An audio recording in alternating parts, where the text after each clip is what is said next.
Napakabastos nyo naman.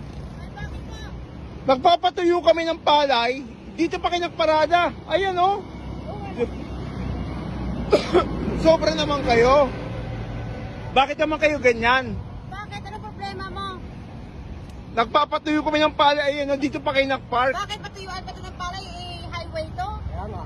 Eh baka naman pwedeng umalis kayo kasi kabastusan ho yan eh. Kabastusan.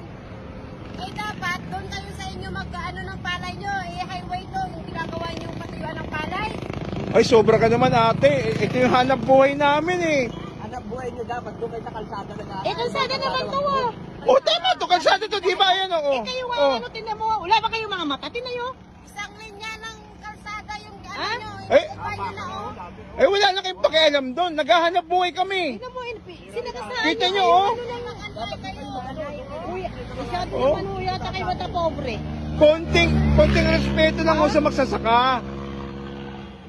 Ano namin kayo nire-respeto, tingnan nyo, dito kayo sa kalsada nagbibilad. Wala ka ng pakialam doon kung sa kalsada kami nagbibilad.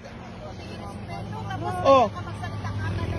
Grabe naman itong mga tao na. Yan ang hirap sa inyo, porket mayaman kayo, di kotse kayo. Ganyan kayo magsalita.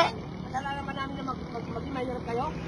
Kasalanan nyo, ayan o, nagpapatuyo kami ng pali, ayaw nyo tanggalan sa sakyan nyo. Ano yun, pinike yung ano yung kotse nyo. Tinan mo oh. Naantay lang kami. Eh dapat doon kayo sa ano na walang nakaano na palay. O bakit? Kayo, ano namang ginagawa ninyo? Hindi nyo nirespeto ang palay, di ba kayo kumakain ng Sobra bigas? no. Palay yan, bigas yan, kahit kalsada Sobra to. naman kayo. Respetuhin ninyo yung palay, pagkain yan. Huwag ka magkakalita. Okay, ito mo, grabe ka pa mga lipusta. Mukha nga mo matanda ka. Pagsabihin mo yung kasama mo sa likod ha. Grabe kayo magsalita.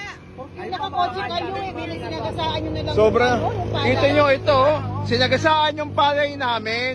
Nagpapatuyo kami, tapos sila pa yung matapang, ayaw nilang umalis. Matapang Oh. Saglit lang dapat tayo lang kami nga, hindi nyo ba naintindihan? Hindi magreklamo kayo kung saan nyo gusto magreklamo. Eh kabastusan, Kami na dyan kayo sa kalsada. Ano lang eh kabastusan mo yung ginagawa. Reklamo namin. Eh kabastusan yung ginagawa nyo eh. Kalsada kayo ah. Hindi yan patuyuan. Ay dapat doon kayo sa unahan, hindi nyo sinasadiraan yung palay. Tama, doon kayo sa unahan. Kain. Sobra mo, oh, kita nyo oh, kita yung ginagawa nila dito sa amin oh. Okay ka nag-isip kung anong tinatapakan ninyo. Pagkain yun. Video pa kayo dyan. O siyempre. Eh ba't yung isa namin ito magre-reklamo? Magre-reklamo kami. Kanan ng kutsilyo. Kita yung ginagawa nyo, sobra naman eh, wala naman sa ayos yun eh. Reklamo kayo. Hindi kayo marunong maawa sa amin, ito ng pinagkakitaan namin, ito pinaghanap buhay namin ho.